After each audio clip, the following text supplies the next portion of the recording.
আমার এই দুঃখ কারে জানাই, আমি বিনা দোষে দোষী হইয়া অন্তরপুরে কষি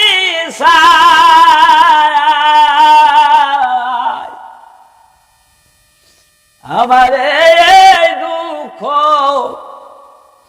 কারে জানাই, আমার এই দুঃখ কারে জানাই।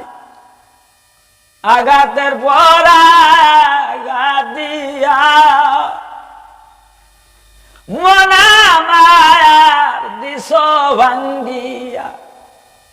আঘাতের পর আঘাত দিয়া মনা মায়ার দিলা ভাঙ্গিয়া, এখন গায়ে